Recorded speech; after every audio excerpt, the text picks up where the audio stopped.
Muy buenas, ¿qué pasa? Bienvenidos al canal Dani Pro Cycling y aquí tenéis el resumen y análisis de lo que ha pasado en la etapa 2 del Tour de Suiza 2021. Etapa tipo clásica que teníamos en el día de hoy, muy interesante, y donde veríamos el estado de forma de los participantes después de la victoria de etapa de ayer de Stefan Kung en esa contrarreloj de aproximadamente 11 kilómetros que le valía para ponerse como el maillot amarillo de la prueba. Hoy teníamos, como estáis viendo aquí, una etapa de más de 170 kilómetros con 3 puertos de segunda, pero nos centrábamos en ese final que eran 2,5 kilómetros con rampas por encima del 8% y que se coronaba a solo 6,5 kilómetros de línea de meta. Se daba comienzo a la etapa 2 del Tour de Suiza. Veíamos que nos informaban en ese principio que no teníamos imágenes, que se habían metido en fuga Boly, Dalsing, Inhofe y Zukowski. Luego veíamos a 60 kilómetros del final que controlaba la Française des Jeux para que la fuga no cogiera demasiada ventaja, aunque tenía más de 5,5 minutos. Vimos las distintas luchas por los puertos de segunda categoría para coger los puntos y vestir con el liderato. En el día siguiente, en el primer puerto, vimos que pasó Zukowski en primer lugar. También el de Koenig y el Alpecin empezaban a entrar y a aumentar muchísimo el ritmo para Van der Poel, entre otros, que lo veíamos con esas gafas a los Robocop. Veíamos que Zukowski, después de haber conseguido los puntos de la montaña, le estaban entrando calambres o rampas, como se suelen decir. Y en el segundo puerto de la jornada era Boly el que atacaba para intentar sorprender y cogía los puntos al pasar en primer lugar. También en el pelotón veíamos como Van der Poel y Alaphilippe querían pasar bien colocados para afrontar la bajada en primer lugar, y Van der Poel en solitario arriesgaba y provocaba cortes en el pelotón, unos cortes que veíamos que luego fueron secundados por el Alpecin y también el DSM, ya que Michael Matthews había metido también en ese corte. Boly arriesgaba y se intentaba ir en solitario después de esa bajada, pero conseguía llegar hasta el Inhofe y se iban los dos hacia adelante mientras habían quedado cortados los dos ciclistas del rally. Seguía aumentando el ritmo tanto el Alpecin como el DSM, le bajaban la diferencia, y a 16 kilómetros del final, en un repecho, Inhofe sabíamos que era el más fuerte porque se iba en solitario. Matthews también cogía los puntos del sprint intermedio para sumar para esa clasificación. Empezaba el último puerto de la jornada. Inhofe sin apenas distancia lo iban a coger, sobre todo cuando aumentó el ritmo el de Koenig para Alaphilippe. También Dunbar para los intereses de Richard Carapaz. Veíamos que Alaphilippe miraba para atrás y es que Van der Poel había perdido unos metros y en ese momento atacaba Julian Alaphilippe y le seguía Richard Carapaz a rueda.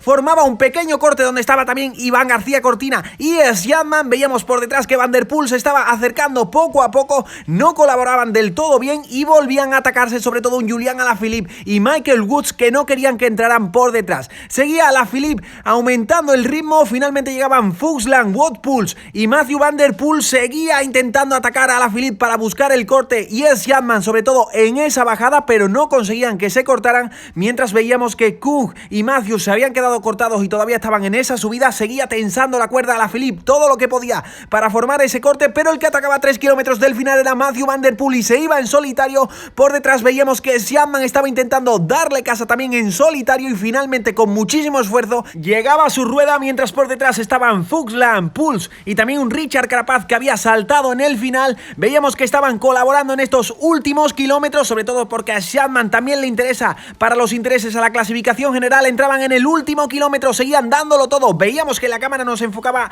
a Rui Costa, que había tirado la bici, que ahora lo comentaremos. Afrontaban esos últimos 500 metros, Wout Poels llegaba, pero a 300 metros del final Mathieu Van der Poel arrancaba y soltaba de ruedo tanto a Sjatman como a un Wout Poels que finalmente no podía llegar, y de forma espectacular victoria en un final que picaba para arriba y que ha parecido llano para Mathieu Van der Poel. Veíamos el grupo trasero donde estaba el líder Kung, que llegaban a unos 22 segundos aproximadamente. Ahora comentaremos lo que ha pasado con Kung.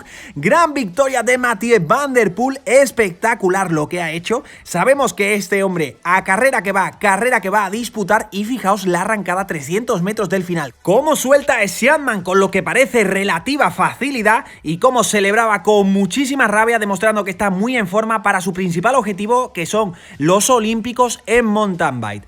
Veíamos que había llegado Sjatman en segundo lugar, también Poels en tercero e Iván García Cortina en cuarto lugar. Y lo que le había pasado a Rui Costa, yo creo que se le ha roto algo de la bici, porque veíamos una parte de la bici que estaba por ahí por el asfalto, y por su reacción parece que ha sido eso, pero no estoy seguro. Si lo sabéis me lo podéis poner abajo en los comentarios. Después de esta gran victoria de Van der Poel, no sabíamos quién iba a ser el líder de la carrera, pero veíamos que estaban poniendo el sello de la Française des Jeux y luego nos informaban que Kung por un solo segundo mantenía el maillot amarillo. Ahora os enseño todas las clasificaciones clasificaciones. Primero estas escenas de podio con Mathieu Van Der Poel consiguiendo esta gran victoria. Aquí el top 10. Primero Van Der Poel, segundo Schaatman, tercero Puls. Cuarto, Iván García Cortina, que no lo pusieron en este top 10. Luego Hirschi, Carapaz, Woods, Alaphilippe, Fuglsang, Kron y Cosnefroy.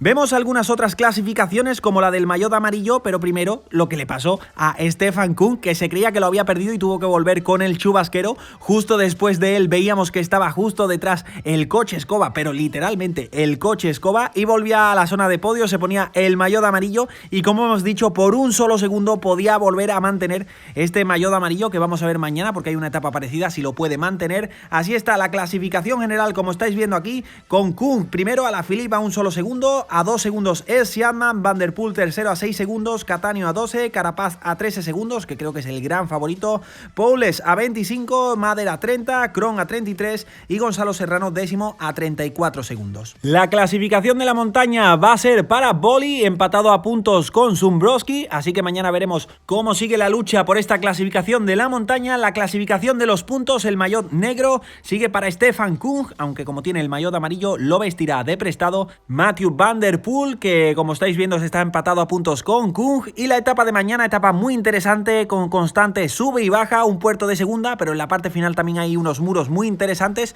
quizás para más hombres rápidos y no tanto para ciclistas tipo clásicas como en el día de hoy, los más clasicómanos. Tenemos la etapa 4 con un puerto final de segunda categoría y una bajada que está muy cerca de meta en un Tour de Suiza, que son muy parecidas todas las etapas a este estilo, que también hay que entrenarlo para el Tour de Francia porque vamos a ver muchas etapas así. La etapa 5 con dos subidas finales importantes, una de ellas de primera categoría y también final en bajada, pero está muy cerca de línea de meta cuando se corona ese puerto. Tenemos la etapa 6 también muy interesante con varios puertos, pero sobre todo ese final que no es categorizado y que va a provocar que se tenga que atacar desde lejos. La segunda contrarreloj en la etapa 7, que tiene una subida de 9 kilómetros tipo cronoescalada, pero también va a ser muy interesante esa bajada para hacer una contrarreloj de 23 kilómetros, donde la técnica también va a ser muy importante. Y culmina la etapa 8 de este Tour de Suiza con el único final en alto puro, podemos decir, con varios puertos, Horse Category, bajada y puerto de primera categoría en el final,